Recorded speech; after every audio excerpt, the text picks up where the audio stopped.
In this video, I'll walk you through step by step how you can build this beautiful DIY planter box for less than $20. And you can class it up even more with this design for just a few dollars more.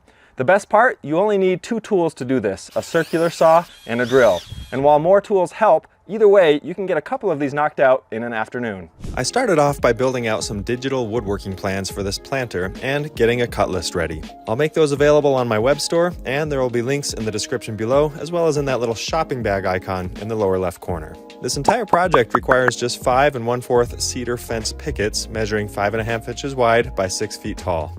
Prices on these pickets have been all over the place, especially with the shortage of lumber a couple years back, but I've found that they're often cheaper at the store than they actually are online.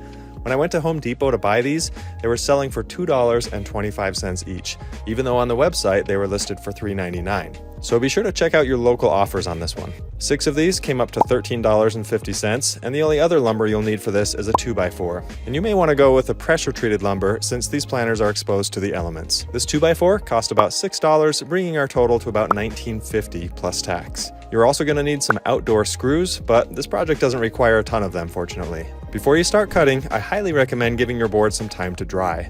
In my experience, boards at the big box stores tend to be freshly cut and sopping wet. As these dry, they will shrink and potentially cup or warp, so the more you can control that beforehand, the better. I laid all of my pickets out in the sun in this pattern to allow the air and the sunshine to get to them and dry them as much as possible. After a couple of days, they were much lighter and much drier. Start out by cutting all of your pieces to size using either a circular saw like I'm doing here, or if you have access to a table saw and a miter saw, that'll definitely make quick work of all of this. I have those tools, but I thought I'd show how easy it is to build this with just the two tools I mentioned. When using a circular saw for crosscuts, a speed square is incredibly helpful. These are just a few bucks and can help in all kinds of projects. Just mark your line where the cut goes, then hold the speed square up against the side of the board and slide it until the blade is lined up with your marker line. Circular saws also have marks on the plate to make this easier. For longer cuts, I would normally use a cutting track, but that's difficult on these thinner pieces. So instead, I use a straight edge to mark my lines with a sharp pencil, and then slowly and steadily follow the line with the saw.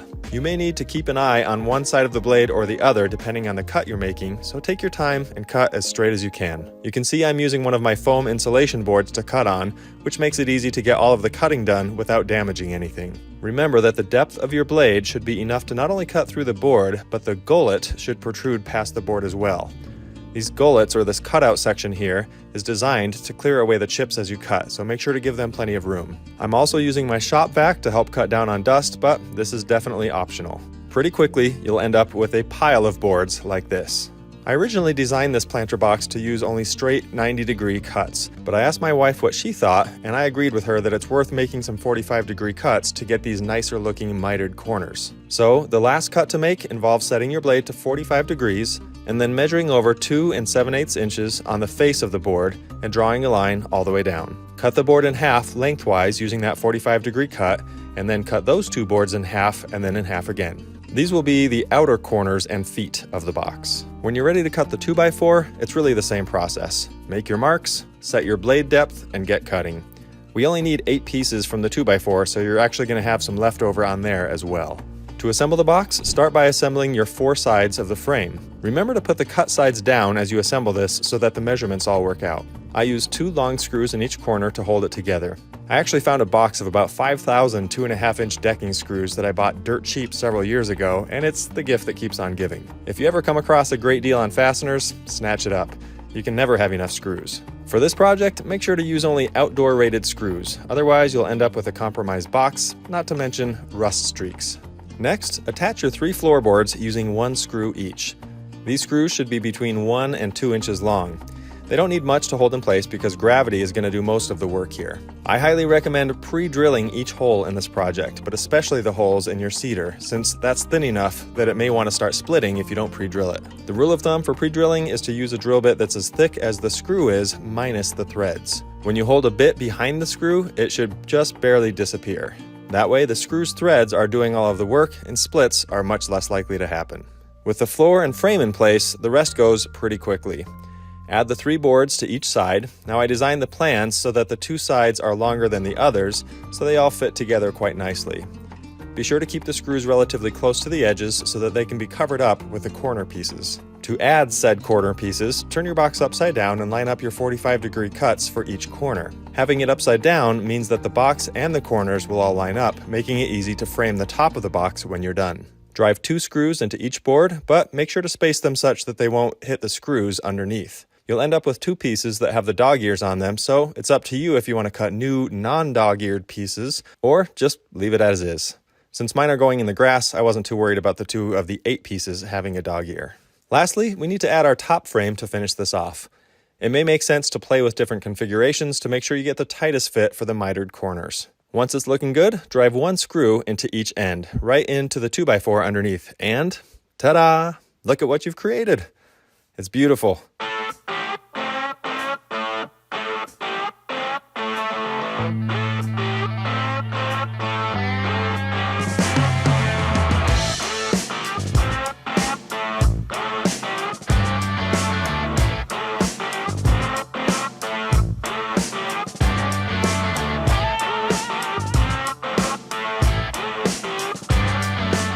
Now you have several options for the next steps, including adding the design pattern to the sides.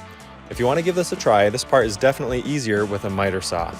Speaking of which, if you don't have any of the tools you need for this project, you might be surprised at how inexpensive they can be.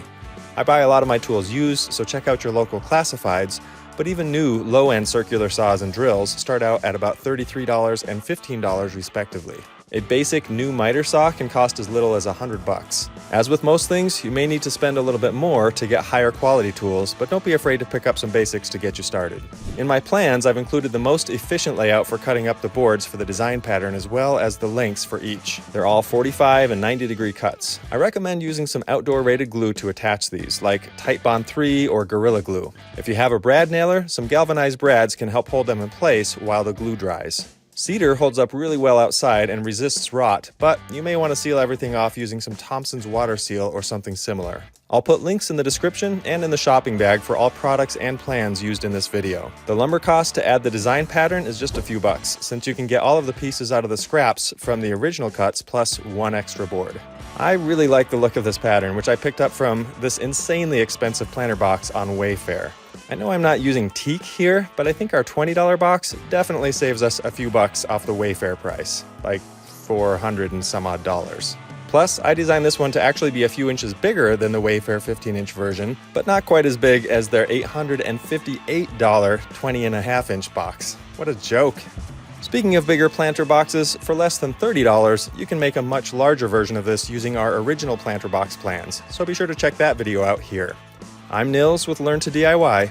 Thanks for watching.